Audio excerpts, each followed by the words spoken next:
বন্ধুরা দেখো অবস্থা, 12:47 বাজে, স্নান করাবো। দেখি শোনা মুখটা দেখি, এই যে মুখে ছাই মেখেছে, ছাই। ছাদের মধ্যে ফিস্ট করেছিলাম, উনুনে ইট দিয়ে উনুন তৈরি করে, আর সেই ছাইগুলো আমি এই বালতিটাতে তুলে রেখেছিলাম, ওপর থেকে ফেলা যাবে না, ছাইগুলো উড়বে বলে। ও সেই ছাইগুলোকে সব নিচে ফেলে দিয়েছে ছাদের মধ্যে, দিয়ে পুরো জায়গায় মানে এরকমভাবে ছড়িয়েছে, সিঁড়িতেও ছড়িয়েছে। এই যে ঘরের সিঁড়িতে ওই জায়গাটা করে এরকম ছড়িয়েছে। এই দেখুন, এই বালতিটাতে ওর জামা কাপড় রাখি, মানে হচ্ছে কি ওই বাথরুম করে ফেললো বা ভাত খাওয়ালাম, রুমাল বা কিছু ছোটো ছোটো জামা কাপড়গুলো এখানে রাখি। লন্ড্রি ব্যাগ তো নেই, এরকমভাবে রাখি।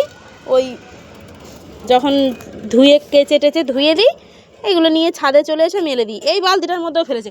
এ বাবা, দেখুন অবস্থা। নতুন ব্ল্যাঙ্কেটের উপরে খালি পায়ে হেঁটে চলে যাচ্ছে, ওই পায়ে ছাই মাখানো।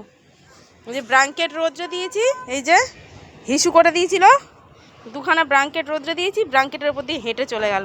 এই যে দেখুন, এই যে চরণ ধুলি দিয়েছে এরকমভাবে।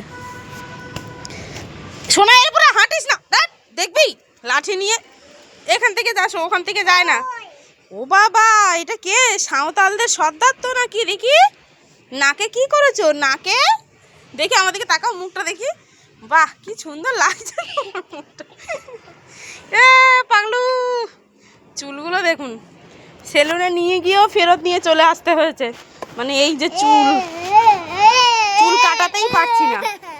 সেলুনের লোকটা বলছে, দাদাটা বলছে যে ও যদি চুপচাপ না বসে তাহলে কিন্তু আমি চুল কাটতে পারবো না। দেখছেন, ছাদের ওপর থেকে ভাড়ার ঘরের ওই টালির ওপরে ওই লাঠিটাকে ফেলে দেওয়ার জন্য বাড়াচ্ছে। কি বলবো বলুন তো, মানে এরকম একটা বাচ্চা থাকলে অসুস্থতা সব দূরে চলে যাবে।